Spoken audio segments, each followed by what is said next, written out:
Good afternoon, everybody. My name is Donna Feazell, and I'm your host of Donna's Edge television talk show, Where Truth Matters. Thank you so much for watching every day, Monday through Friday, beginning at 2 p.m. on the Eastern Time Zone, as I get right home with you in the afternoon. You can find us syndicated on Abundance Television, found on Roku, Apple TV, and Amazon Fire. And don't forget the podcast on thenewscasters.com. You can also find us on the radio. Yeah, we worked this deal out right here, 92.9, and that's FM, the biggest country station located in South Carolina. So we're so proud to be part of WZLA Radio. You can also find us still on all of our social media sites, and it's so much fun to bring all this information to you. Continue sending email, Donna@DonnasEdge.com, Donna@DonnasEdge.com. I have with me a very special guest. His name is Peter Young. And he has quite a story. He's an author, he's a speaker, and just an all-around good guy. Thank you so much, Peter, for being on the show with me today. Donna, thank you again for having me on. It's a pleasure. Oh, always. Let's talk about your book and how folks can find it. Sure. I have three. I've written a couple novels about faith in basketball, and then I released my memoir. It's called Stop the Tall Man, Save the Tiger. And all of them can be found on Amazon and Barnes & Noble. And other online retailers. Yeah. Oh, well, some good reading there as well. Let's talk a little bit about cults, because we got some feedback from when you were on the show last month, and so got quite a few questions, and one of those is, why can even educated, confident people be drawn into a cult? I love it. I always get great questions. So whenever I go speak publicly, I give like a 20, 25-minute talk, and then we do a Q&A, question and answer. And the Q&A is just fantastic because they always come up with some really good questions.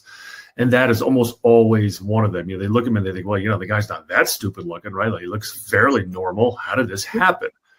So my answer to that is there's a million different ways or more that someone could get sucked into a cult. For me, it's quite simple. I was married to a woman that was born into it. So she really knew no other life. This Uncle Robert, our cult leader, kind of glommed onto her parents before she was even born. So her whole life, he's the expert on literally every subject. So when I'm Marianne, I'm head over heels in love with this woman. She adores this really weird guy, Uncle Robert. So I am the proverbial frog in the pot of boiling water. I go along to get along. Because early on, if you read my book, you'll realize that, early on, I thought the guy was kind of nuts. And I didn't want anything to do with him. But then slowly over, probably Donna, it took 15, 16 years for me to really get beat down, worn out, kind of like Chinese torture test or something, just slowly, finally, well, maybe I've been wrong all of these years. And I finally just caved. And so that's how it happened to me. Mm-hmm. Yeah, that's really interesting. And even that she would go outside of that cult to find you is pretty amazing within itself. How did you guys meet? So we met at a singles Bible study, right? Isn't that why you go to a singles Bible study? Not to hear the pastor's, wonderful teaching. I can hear that Sunday morning, but the singles Bible study, I think it was like the third time that the group had met. And I had seen her on the campus at Idaho State University. So we're both living in Pocatello, Idaho. I was a sports broadcaster working for the local ABC affiliate. And she had just gotten her master's degrees. And she's, 6'1", beautiful, tall, blonde hair, long, you couldn't miss her. And so I'd seen her around town, never met her. And then she showed up at the singles Bible study, and we started dating shortly after that. And for me, it was kind of, I don't want to say love at first sight, but I fell in love very quickly. Now, this is a Donna question. So what were the chances, or what could you have done to bring her around the other way and out of the cult? Boy, another great question. So that kind of ties into the name of the book, Stop the Tall Man, Save the Tiger. Okay, and if I can flesh this out, Don, I'll try not to go too long. Can God still speak to us in dreams? And my answer to that would be, well, why not? He's God, right? He can do whatever he wants. I also have a friend of mine that says, if you think God has been speaking to you and what you're hearing is in any way, I'm talking like 1% different than what the Bible says, that's not God speaking to you. That's something else. Okay, so I do think that God could speak to us in dreams. Paige had this fascinating dream about 2 months before she met me. She writes about it, sends this letter off to her dear beloved Uncle Robert, and then he writes this crazy 23-page letter back to her, which I got to read. And in it, she says she's in a dream. There's a tiger that wants to find her and kill her. She's in a house with her boyfriend at the time. And if the tiger finds her, it's going to kill her. So she doesn't want to kill the tiger. She just wants to kind of know where it is, keep an eye on it. But she doesn't want to kill it because the tiger to her represents honor and dignity and strength and all these things that really she sees in Uncle Robert. And then the door of the house opens and a tall man walks in, but she can't see the face of the tall man. And the tall man is there to get rid of the tiger. So I believe the dream was clearly there to warn her that this Uncle Robert character is not who she thinks he is. And he is the tiger. And the tiger's gotten her in trouble before in her life. And she wants to protect the tiger. And the tall man was there to get rid of it, get rid of the tiger. And it was a warning to her. And she spent much of our marriage trying to protect the tiger from me. And I didn't realize this till like 20 years after the fact. So I think there's a very good chance that that's exactly why I was introduced to her. That's why the Lord had us meet. She was given a warning, and she ignored it tragically. And so our marriage ended, and our kids, we were all brainwashed, and the fallout continues to this day. And there are many other ways that people are brainwashed. I mean, it can be anything, not just a religious cult. What are some of the other ways people really have to be careful? I just read recently a book called Cultish, which is a good book. I don't agree completely with the author. She's very liberal, very woke young lady, maybe has never experienced something like this. But her foundational argument is that cults and undue mind control really begin and end with words. And she's got a point. I don't know if I would go that far with it. But I do believe that there is a difference. This is how I'm going to answer your question. I do believe that there is a difference between a cult and really bad behavior or bad culture, right? So you could have an organization, a church, whatever it may be, a small group that has really sick, dysfunctional culture. Does that make it a cult? Maybe, maybe not. I do believe there is a very clear distinction between those two things. So you could have bad culture. That could be something you want to get in and out of. You got to be very wary of. But a cult really is undue, manipulative mind control that's very controlling and wicked in a way that bad culture at an office is not. Mm-hmm. Wow, some interesting things. Okay, another question is, what are some of the control tactics that are used by cult leaders? Okay, so for me and my experience, there's several. 3 stand out the most: isolation, secrecy, and paranoia. So the isolation, we would go to church after church, and then, my wife would get on the phone, call Uncle Robert on the cell phone, and the pastor doesn't know what he's talking about. So we would leave, and then we'd leave another church and another church till we finally just stopped fellowshipping with other believers. Kind of like the analogy I gave last time. If you cut your thumb off, the thumb dies, the body doesn't die. We were cut off. Okay, so we were isolated. We only heard one voice. That's a huge red flag. Okay, secrecy. I heard a number of times about not throwing my pearls before the swine, right? Because no one would understand Uncle Robert. And if you tried to explain it, they wouldn't get it, and they'd be a threat, right? So we had to keep everything secret. We hid him. So isolation, secrecy, and then paranoia. He taught that the Jews were out to control the world, and everything was a conspiracy. I mean, literally, there was a conspiracy under every rock. And so we had to shred our trash. We couldn't say certain words on the cell phone. So that went hand in glove with the secrecy.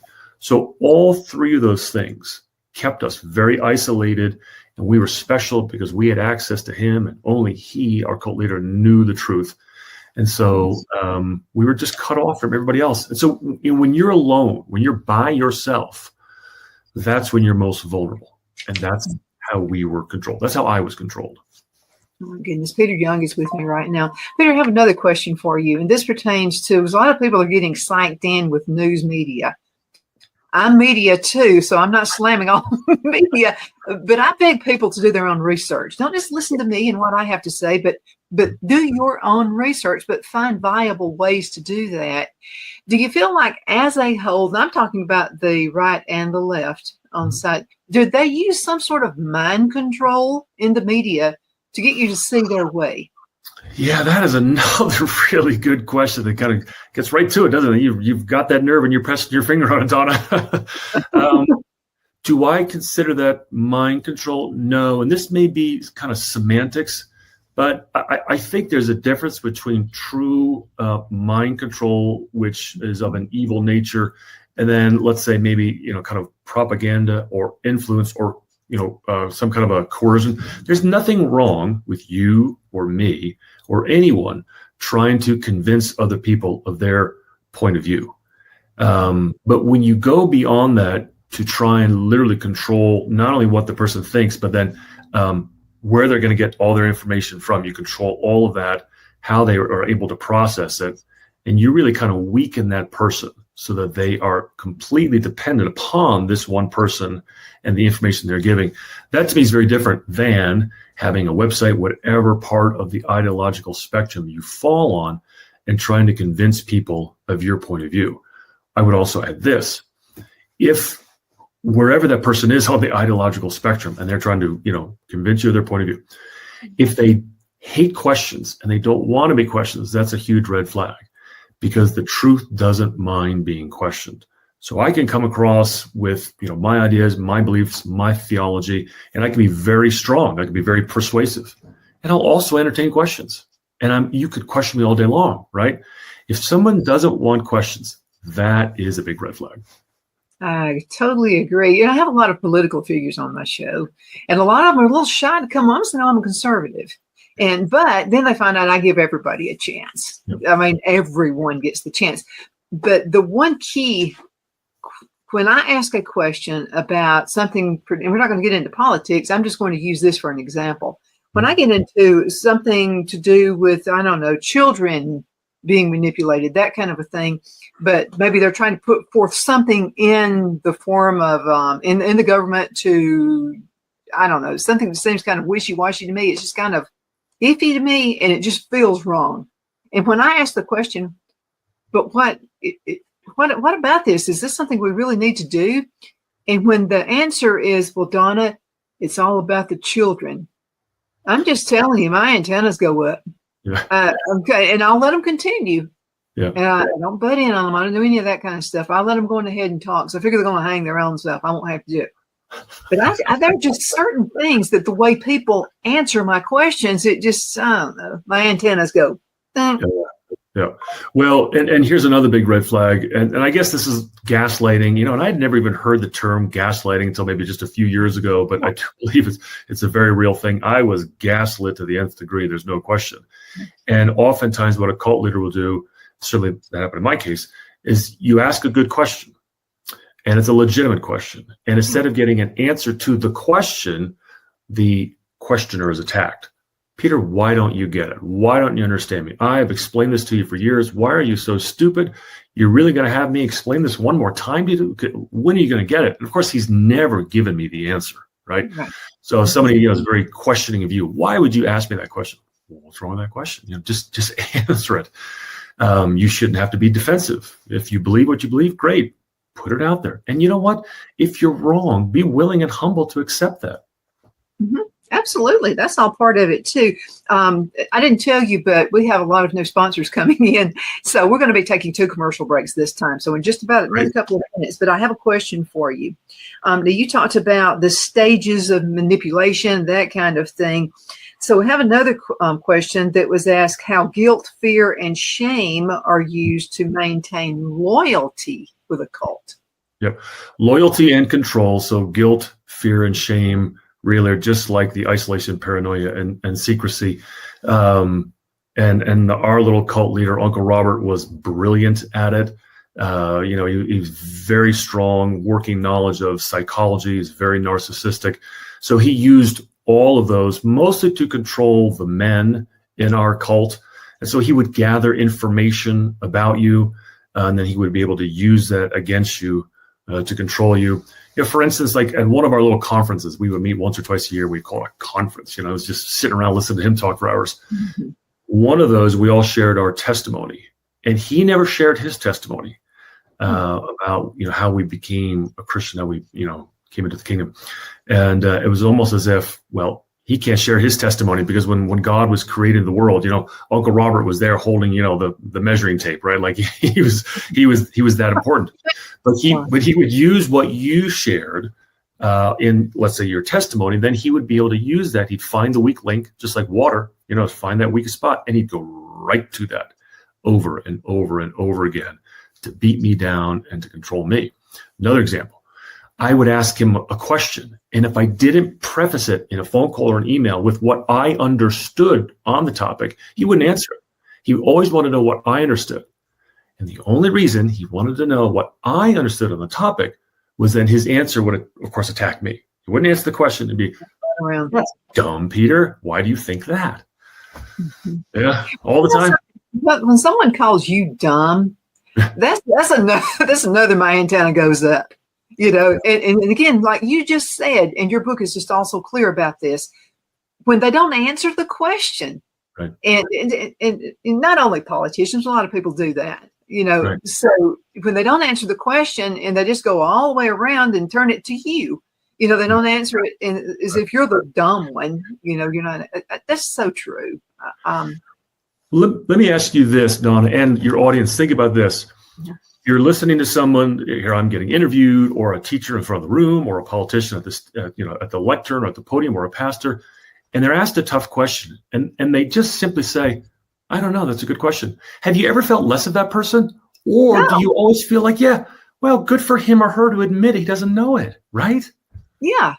Cult leaders can't do that. Shift it to as if you're just asking a stupid question. That's another antenna goes up. Right. Just answer it. Even by saying, "I don't know." Yep, exactly. And cult leaders can't do that. That's right. They never have the answer. Never. They never admit they don't have the answer. Yeah. That's absolutely true. I wanted to go into a commercial break, and I hate to, no, that was wrong. I don't want to go into a commercial break. We have a great discussion going on here. But I wanted to thank all of our sponsors. We have some new ones. My Patriot Supply. If you'll go to donnasedge.com, you'll see a link. A little icon with My Patriot Supply. Click on that. They are running some absolute great prices for Christmas and Thanksgiving. So go ahead and check that out. Eggs Up Grill. You got to go check them out. They are going to have another new 100 locations in the United States coming up pretty soon. So they're working on that. They're expanding like crazy. They serve breakfast and lunch. And if you like breakfast for lunch, you'll be able to get that as well. So go ahead and check them out. That's Eggs Up Grill, and then Honey Baked Ham. Go ahead and get those orders in right now, okay? Because you don't want to run out of hams, do you? So go ahead and get that order in. Go to your favorite location as well. Let's go into a commercial break. We shall return in just a few minutes. Twin City Used Car Sales has been serving drivers in the Northeast Alabama area for years with a quality selection of late model used cars, SUVs, and pickup trucks. On top of our extensive selection and competitive prices, we offer professional auto financing services for used car buyers of all credit levels. Whether you've just begun your search or you're ready to secure your next vehicle, at Twin City Used Car Sales, you will drive away with the vehicle of your dreams. The sales and finance staff at Twin City Used Car Sales looks forward to serving you, and you can apply for financing online before your visit to our used dealership in Gadsden, Alabama. Check us out on the web at twincityusedcars.com or go by our location at 901 First Avenue, Gadsden, Alabama. We sincerely look forward to serving you.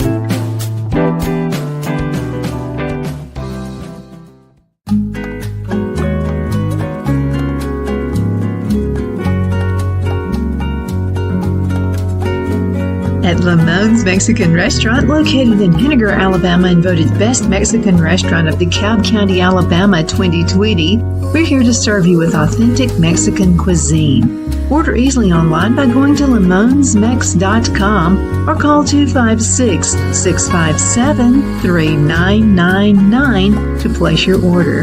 We're open Sunday through Thursday, 11 a.m. to 9 p.m. and Friday and Saturday, 11 a.m. to 10 p.m. Whether you're celebrating a cozy date night for two or a celebration for a crowd, at Lamone's you'll love our atmosphere and friendly servers. Thank you for dining with Lamone's Mexican Restaurant.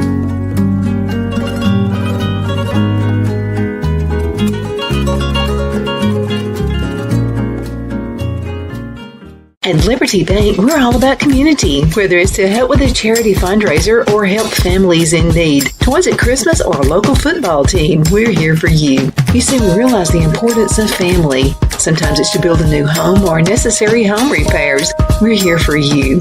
If you like the feel of a small town bank with all the conveniences of a big city bank, we're here to serve you. You will find us at any of our convenient locations in DeKalb, Marshall, Etowah, and Blount counties in North Alabama.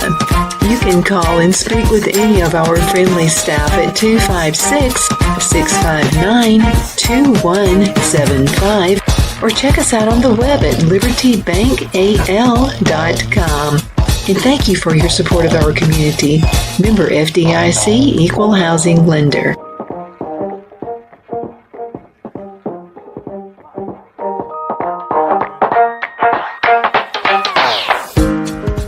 I'm excited to announce our Christmas extravaganza is finally here. Get this season's flannel sheets for as low as $59.98. They won't last long, so get them while you can.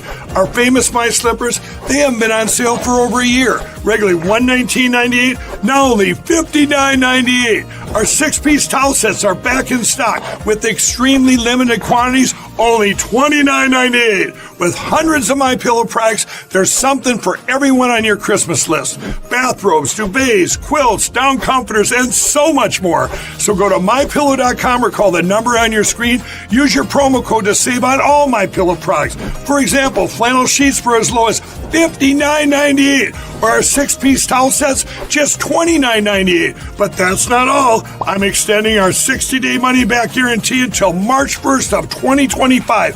Plus, all orders over $75 or more ship absolutely free. We are back. My name is Donna, and I'm your host of Donna's Age Television Talk Show for Truth Matters. Got Peter Young with me right now. Peter, let's talk about your background. Okay, so you are a host. I mean, you're in radio and all the fun stuff. But if you go into it, how do you always want to come back? So you asked for my background. So this is the Reader's Digest version. So I was born and raised in New Jersey, Christian home, even though I got wrapped up in a cult. I had a very wonderful, normal upbringing, 4 older brothers, obsessed with basketball. And so I was going to be the next Larry Bird. I was going to be a star in college and play for the Celtics. Well, that didn't happen. So then when I got done playing, I coached basketball. So I spent 2 years coaching, moved out west, and I was going to be the next John Wooden or Mike Krzyzewski, and I was being this great basketball coach. Well, that didn't happen. So then I got into sports broadcasting, and I had a nice career. I was on TV, did some radio and internet as well, but I traveled the world as a sports broadcaster, and I was going to be the next Bob Costas, and that didn't happen. And so I think all of those things were kind of the Lord's way of humbling me and sending me curveballs in my life, and I was not very good at hitting curveballs. And so I can look back at all of that and say, that was clearly the Lord's hand. I needed to be humbled. I was arrogant. But I enjoyed all of that. I enjoyed playing basketball, I enjoyed coaching, I enjoyed sports broadcasting. Now that I'm a writer, I'm not trying to be the next Hemingway or Steinbeck. I'm just trying to do the best job I can be and be the best Peter Young, because the Lord created you and me. We're all unique.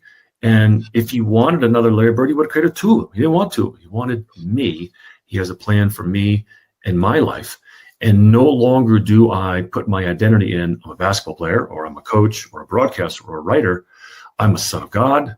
I am a Christian. I'm a follower of Christ. What I do is I write. That's not my identity. That's something I do and love. Well, we all appreciate that. Absolutely. So glad you came into our lives. I'm really glad. So here's another question for you. And this is a very, very simple question from one of our listeners.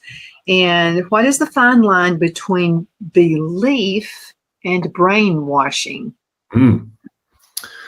Well, yeah, that's a very good question. And here's my distinction. Here's how I would answer it. Let's take the cult leader, Uncle Robert in this case. And I would clearly say that I was brainwashed for about 2.5 years. And his mind control was very manipulative. and destructive. So you could go to Galatians chapter 3, where it talks about the fruit of the Spirit: love, joy, peace, patience, kindness, goodness, faithfulness, gentleness, and self-control. Okay, then before that is kind of the evidence of the flesh. It's anger, hatred, divisions, and factions, etc. Much of Uncle Robert's teaching and or brainwashing was the fruit of that really is the anger, the factions, the divisions versus the fruit of the Spirit. Now let's go to somebody else who you could make the argument is brainwashing, a high school basketball coach or football coach. And if he's good at what he does, those kids will, they'll run through the brick wall for that coach, right? Because they love the guy. They want to win for him. And that coach is in their faces. He's screaming, he's yelling, but he wants the best for that kid. Mm-hmm. And so if that kid really is listening, he is going to start exhibiting the fruits of the Spirit. I'm not trying to spiritualize football or anything, but a leader can then draw out the wonderful things for that young football player or for that young basketball player. So to me, to answer that question, you look at the result, you look at the fruit, right? I'm not going to say a football coach is going to brainwash a kid, but he's got a lot of power over that kid to help him and how he thinks. And a cult leader, same way, but it's the exact opposite. It is to a destructive end. Another thing about a cult leader too, I knew one. I've had one for a boss once. And so what he would do is he was talking with me, trying to convince me of weird stuff. In other words, there was a lot of, had to go to seminars, and in this position, I held accounts for the government and for corporations. And so, and I loved spending my time out in the field. I loved my customers, and I was always looking out for and that's how I got referrals. And I'll just say this, you can advertise all you want to, but if you don't take care of your customers, you're just not going to have a business. That's just the way it is. So I treated it like as if it were my business. So he wanted me to go to a seminar, and it was totally against my biblical beliefs. And I said, I don't hate anybody, but I don't know the point of my going to the seminar. Well, he was trying to convince me, and as he was talking, he was continually looking at me, shaking his head, to get me to agree. And I picked up on that, and I said, "You're trying to get me to agree with your beliefs by shaking your head like that." Right. And we wound up being friends after that. But he wasn't really a cult leader, but he was just someone who tried to convince me of things I didn't believe in. Right. Totally against Bible principles. Yeah, and it's a fascinating topic because I never thought I would be in a cult. I always say, and it's on the back cover of my book, you never know you are in a cult. You only know you were in one. And no one ever willingly or knowingly joins a cult. They think they're joining something else. It is a fascinating topic. I've read a lot of books on it. And there's agreement on a lot of things, like let's say the signs of a cult leader, undue mind control, etc. But there's also some gray areas where it's like, well, wait a minute, is this a cult or is this bad culture? I think honest people can disagree on those points. But for me, I do believe, and again, I've already made this comment before, there was another book I read called Uncultured. Really quickly, this woman, the author, grew up in a horrible cult, sexually abused, etc. And it's a cult. There's no question it's a cult. And then when she got out, she recovered. She joined the army. And then the first week in boot camp, she's got a backpack on. It's heavy. It's hot, sweating. These people are screaming at her. And she thinks to herself, did I just join another cult? And so, of course, at the end of the book, it's like, well, no, the army's not a cult, but there are some really bad pockets of bad culture in it. So I guess, Donna, really, the question then is, if you're looking at it as a pendulum, right? Cult on one side, bad culture on the other side, where does it swing back and forth? And I'll be honest, I don't have the answer to that question. I can just tell you what happened in my life. Mm-hmm, absolutely. That brought me to another question. Let me find it really quick. And I think it's on this page. Okay. So a lady sends a question for you. She said, why do I seem to attract cult leaders or narcissistic people? She said, almost in every phase of her life, there is someone like that. Is she doing something to attract those people? Or is there some kind of a weakness they seek out in her? Well, it could be a little bit of both. Obviously, I don't know this person. I don't know her situation, why she keeps always ending up in those kind of situations. But perhaps it is something she is doing, which, of course, she probably doesn't want to hear that. But, cult leaders are, in a sense, very brilliant. It's a wicked brilliance, and that they kind of know their targets. They know who they want to go after. It is people that will be, let's say, emotionally and mentally vulnerable, or who are somewhat isolated. So like, again, in my case, we became isolated, but my vulnerability was I love my wife. And so I wanted to maintain my marriage. And so he could easily hold it over me. And so that made me very vulnerable.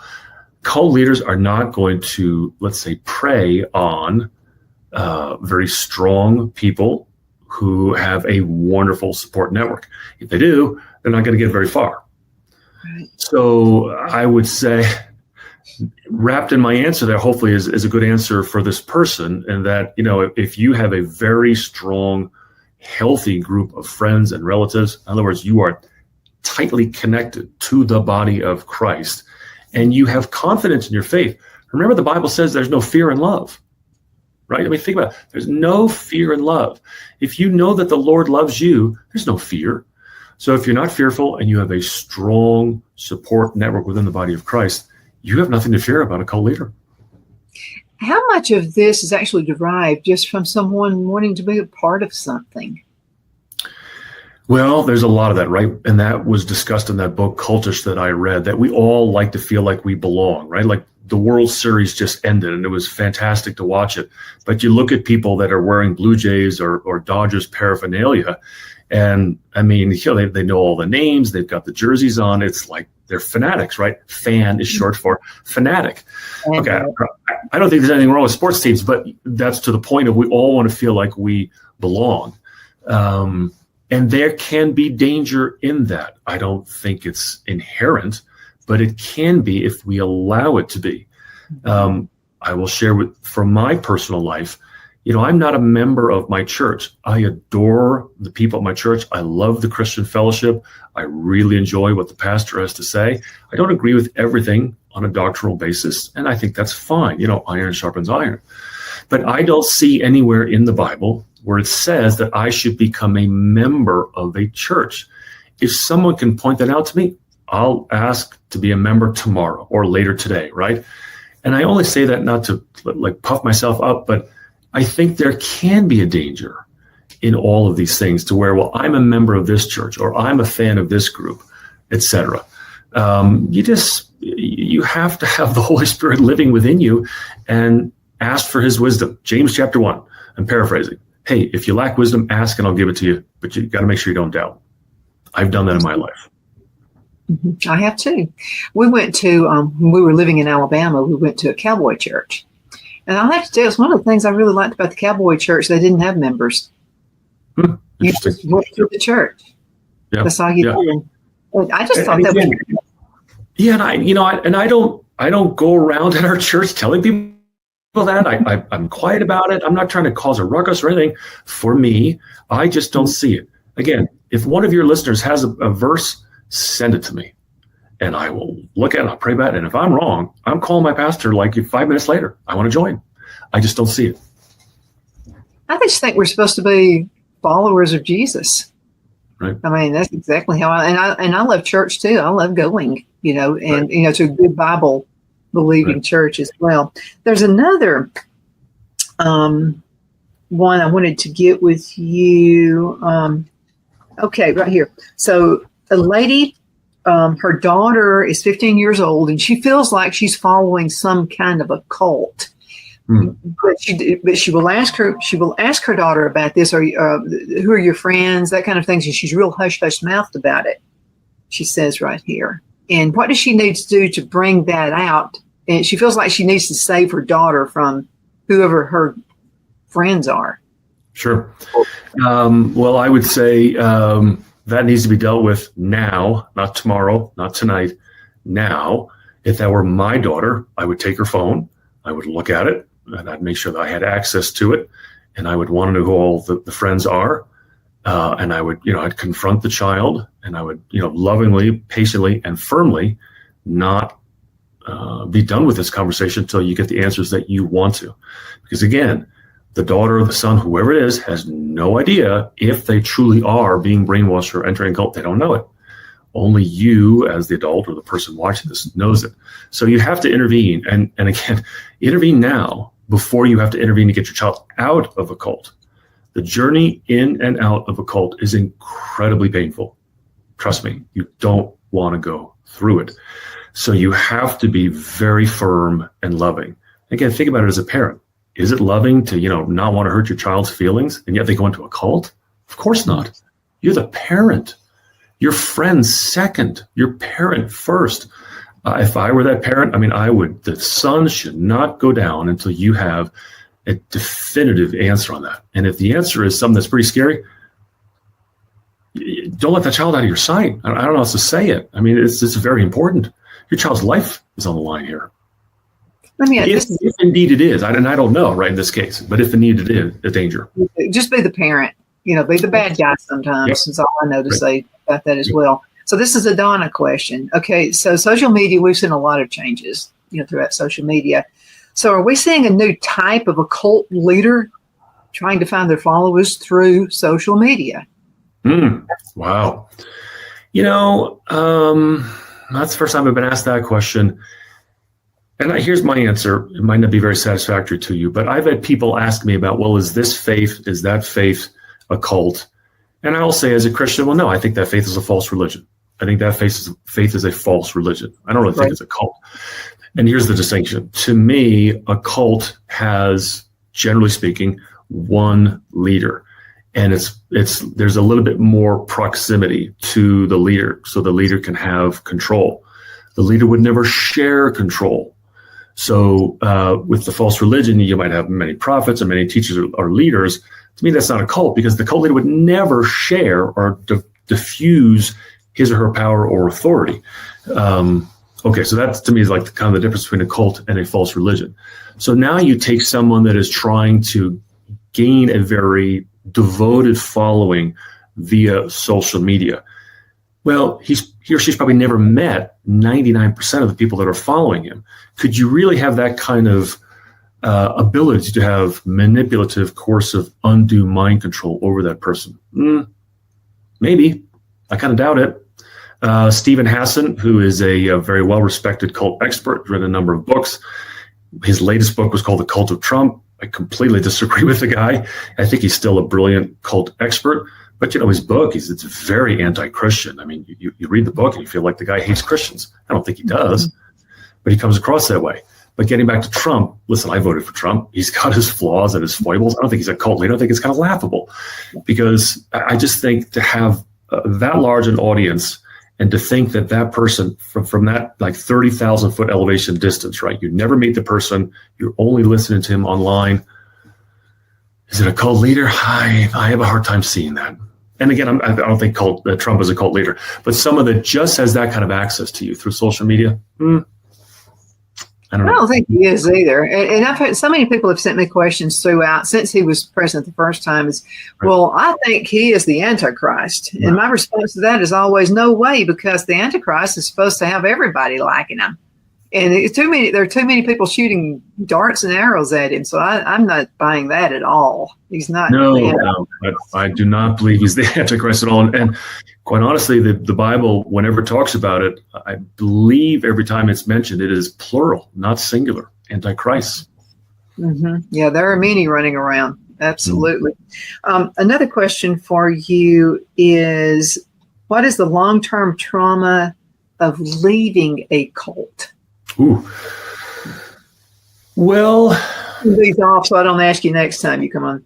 Yeah, I would say trauma is not the word I would use.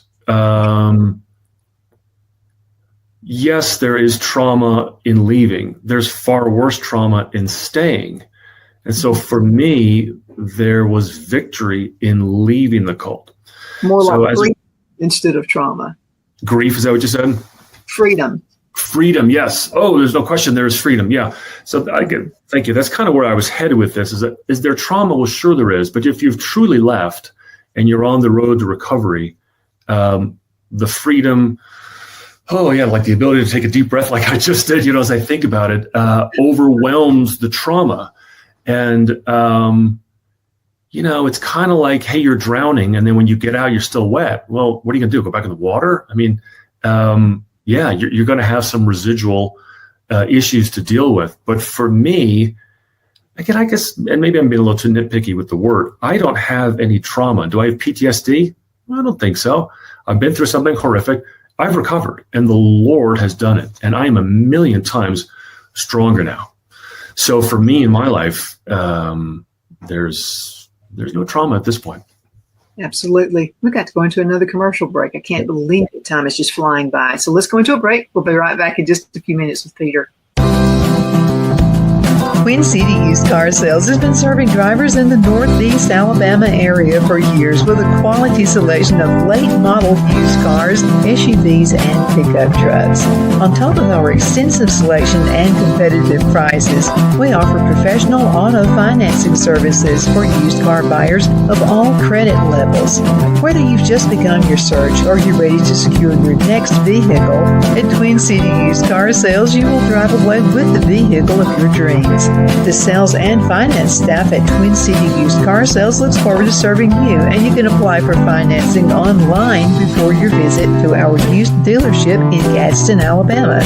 Check us out on the web at twincityusedcars.com or go by our location at 901 First Avenue, Gadsden, Alabama.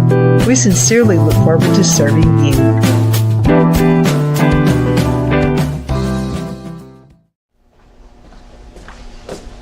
Are you ready? We all wonder what tomorrow will bring, but the future lays itself at the feet of the prepared and surrenders to the will of the persistent. It's not easy, but today shapes you so you can shape tomorrow. With Northeast Alabama Community College, when the future asks if you're ready, you can answer. Yes. Begin your future at Northeast Alabama Community College. Good afternoon. We are back. My name is Donna, and I'm your host of Donna's Edge Television Talk Show, where Truth Matters. Been doing this for 20 years, and always glad to be part of your world. Absolutely. Started out a long time ago, seen a lot of changes. Social media has been one of those changes, and I'm really thankful for that as well. Peter Young is with me. Peter, tell folks how they can find your books again. Sure. So you can find all of my books on Amazon and Barnes & Noble. You can also go to my website. It's authorpeteryoung.com. There are, of course, links to Amazon. So I've got my memoir, Stop the Tall Man, Save the Tiger. And then my two novels are The Blue Team and Wardrobe of the Wolf, the third book in the Thomas Connor series. So it's a series. East of Ashton will be released in 2026. So you can get all of those books on my website or directly at Amazon and Barnes & Noble. And you can also reach out to me personally if you want to ask me questions, you want to get on my newsletter list, or would like to come have me speak to one of your groups. I very much enjoy coming on shows like this or speaking in person about my story and what happened. I love the Bible stories, and one of my favorites is Luke chapter 8. And that's the one where the man has got a legion of demons, right? And Christ heals the man. And then the crowd is afraid. And so they tell Jesus to leave. It's amazing to me, right? They ask him to leave. And then the man begs it. The man that had the demons in him, remember the demons get sent to the pigs go drown themselves in the lake. And the man begs Jesus. That's the word that used in the NIV. He begs him. And Christ says, no. He says, go home and tell everyone in your home what the Lord has done for you. Okay, what the Lord has done for you, that's your testimony. So I always wondered on it, because then at the end of the chapter is right there. What did the town folks say to him? How did they receive him? They just told Christ to leave. Now this man that was out of his mind, living in a cave, has been healed, and he goes back and tells everybody in town what the Lord has done for him. Were they kind to him? Were they welcoming? Did they receive him? Did they tell him to leave? Were they scared? Who knows? The Bible's silent. I can tell you this. I go on shows like yours, and I share my story, because the Lord rescued me, and it's my testimony, it's my story. And I can tell you that people have been so kind and so welcoming and receptive to my story. And I there's part of me just hopes that they were receptive to that man as well in Luke chapter 8. Okay, this is another Donna question. This may be a silly one to you right here. But Okay. Would you consider, Adam and Eve, would you consider Eve being the original cult leader or the serpent? I would believe neither. And it's funny you ask that, because our co-leader, Uncle Robert, would go on and on and on and on about Adam and Eve. I remember this one conference we had, and he, to me, twisted the Bible to make it to where Adam sinned. The Bible's very clear that Eve was deceived. I mean, they both sinned, but Eve was deceived and then deceived Adam. And he would go on and on and on. And his conclusion was that Adam did not protect Eve from himself. His interpretation of it was had nothing to do with an apple or a tree. It was they had sex. And so, the apple was sex. And so Adam did not protect Eve from himself. And the only reason he did this, and he may have believed it, but the reason he did it was to control and then shame, like one of your listeners asked, and shame me and my former father-in-law and the other men in our little cult, because of course he was perfect and he had never done anything sexually outside of marriage, and of course we're all just trash and dirt, and he did it to shame us. So do I think, and he was a cult leader and all that? No. Obviously the serpent is representative of the devil and is the devil, and sin entered the world in that story. So I don't think anyone's a cult leader in Genesis. Not yet. That came along a little bit later than that. Yeah, well, I can ask some weird questions sometimes. Right here. And this is about recovery. And so what kind of counseling and community support is out there for people who've been in former cults? Well, again, I'll tell you what I experienced. It took me about a year I'm still recovering in some sense, I guess, but it took me about a year to really undo all of the brainwashing. And I'd only been brainwashed again for just under 3 years, 2.5 years. And of course, going into it, I thought, well, I don't need a counselor. I was very anti-counselor. And my brothers were like, you need a counselor. So I got one, and she was great. We're still friends to this day, but I only, met with her once a week for about a year. For me, what was most important was I'm very fortunate for brothers. My parents are still alive, and church leaders and people that go to church, fellow believers nearby. And I had an incredible support system wrap their arms around me. Several people. I would call one brother in North Carolina like at 7 a.m. because I couldn't handle it. I was every morning was terror. It was terror for me. And then I would hang out with him, and I'd call my brother in California at like 8 a.m. And for like an hour, I'd be on the phone with both of them every morning just to get me through the day. And that was like 6 months. And then I would talk to other people. I would get these really crazy, nasty, attacking emails from Paige, my former wife, or Uncle Robert. You're the devil. And it would trigger me. And I would send it to 4 or 5 people and have them read it first. And I'd say, can I read this email? And I'd often get back, you might want to wait before you read that email. So that's the kind of support I got. So I'm not anti-counselor. I think biblical counseling is very important.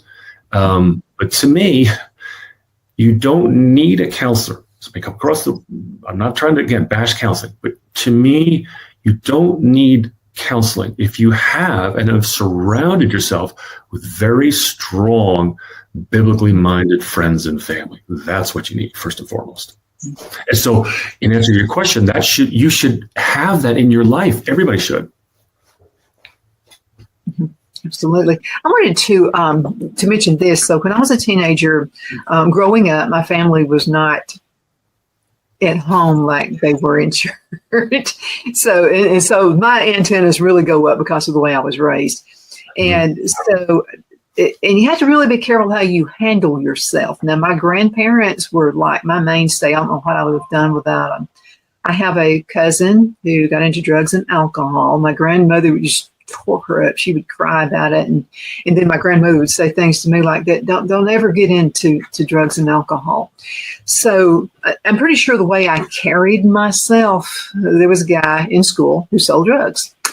And so he walked up to me one day and he figured it out. I was having problems at home as a teenager. And so he was offering me, not that I think he was a cult leader or anything like that. I think he just saw how I carried myself maybe. And so he walks up to me and he said, I have a way you can forget all of that.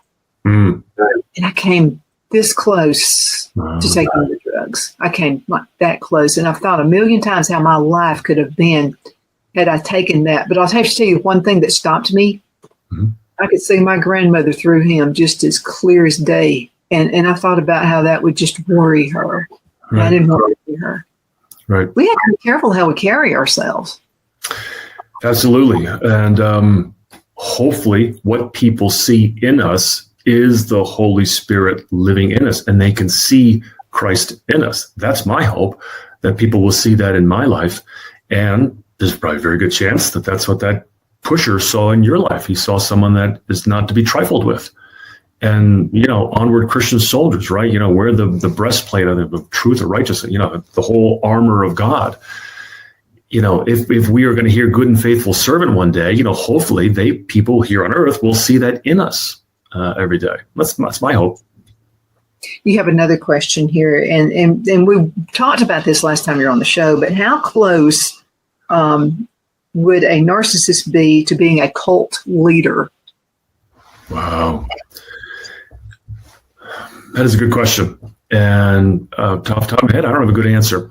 Again, I would say at times I feel like that the word or the term cult leader or cult is used a bit too much. Is narcissist used too much? I don't think so. Donna there, but for the grace of God go I. We probably all have the ability to be narcissistic at times. Sin is not unique to one person or a narcissist. We are all saved sinners. And so I believe the narcissistic tendencies in some people, clearly have not been abated, but not been tamped down by a faith in Christ to where we can be renewed. And so it's kind of just flourished and grown. And so there's probably a lot of, very narcissistic people, wandering around our country. But then to say that those people are a cult leader, again, for me, maybe I'm just a little too sensitive to this because I've been through it. But to me, the threshold for a cult leader versus just someone who's a narcissist is very high. Because again, I've been in it. It's really, really bad. And your buddy, somebody could be a little narcissistic. Doesn't make him a cult leader. Well, I don't think so. I actually have a friend who I call her a good narcissist. And the reason I say that is I think it's the way she was raised. Her mother passed away of cancer. They had quickly married someone else. The new wife who came in gave her all kinds of fear. I mean, and I don't necessarily think she's a narcissist. It's just that she tries to do things to get attention. I mean, just to get attention, because I think she didn't get the attention after her mother died. Dad even ignored her. I mean, it was like he wanted his whole new life and just forget about her, period. Right. It's just a terrible way to raise kids. Right. And, again, I'm thinking about this as you tell me this story. And to me, it's more than just semantics, right? Like, that's a good question. It's more than just, trying to parse individual words in the English language. There is a distinction in all of this. And so as I never thought I'd become a cult expert. I don't really consider myself a cult expert. I've studied a lot and I've been in one. And so I do think it is an important topic. I wish it wasn't. I wish I didn't have this experience. I wish we didn't have to talk about these things, but we do. And so I guess for me, I kind of, I'm still kind of chewing on this question, and no one has ever asked me that. So I'm sure once this interview is over, maybe I got to come back on because I'm really wrestling with that right now. Well, I don't know. It was the environment I was raised in, and it pricks questions to me. And the more you talk, and the more I've studied, and the more I do research on it, I just feel like I'm a survivor myself. Yeah, interesting. Well, we all are survivors, right? As believers in Christ, it's a tough world, and that's, again, there's victory in Christ. So that was the point I wanted to make. The Bible talks about having victory in Christ, and under a cult leader, you never had that. There was never a victory ever. You were always weak, and only He could save you, and you had to stay, kind of attached to Him and His strength. You could never experience victory. That's not the Christian life. I always felt there was a protector over me, and I always felt it was Jesus protecting me even before I got saved. I don't know. There was some kind of something protecting me. Do you hear that from people? Well, here's how I would answer that is I believe the Bible is very clear, and at times this is very hard for us in our human understanding to accept it. But the Bible talks about very clearly about predestination, election, and being chosen, right? Without getting too deep into doctrine. The New Testament is very clear on that. So, Donna, the Lord saved you and chose you at the foundation of the world. He knew that you were going to be a child of God, just like he knew I was. And so, yeah, your whole life, he already knew you. He was already looking out for you because you were his. And listen, if we are Christians, we're followers of Christ, and we believe that God is sovereign, do we really think that we have the ability to change his plans? I don't think so. I don't either. I think that's the plan. Now, I think we can alter it by making crazy decisions. Yep. I don't think we catch God off guard, though. I don't think we give him any surprises. I think he kind of knows what he's doing. He probably looks at me sometimes and goes, I don't know about you, girl. Yeah, right. Okay, so another question. This pertains to TikTok. She said that her kids are really into TikTok. She tries to, I think I could take the phone away from them. But anyway, she tries to take the phone away from them to keep them away from TikTok. Just take it away from them. What is your answer? Yeah. Well, take your right hand, and just go grab the phone. So with my kids, my youngest children, most of them were the last. Now they go to a small Christian school. They were pretty much the last kid in their grade to get a phone.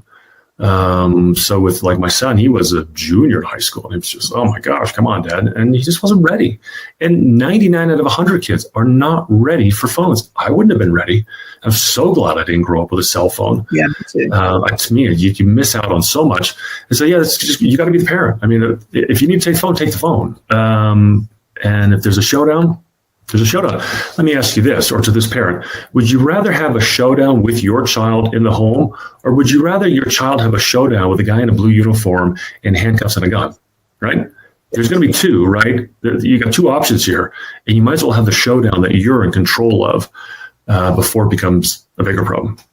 Perfect answer right there. 3 minutes left in this segment. Okay. I'm giving it all to you. What would you like to say to the folks before we go?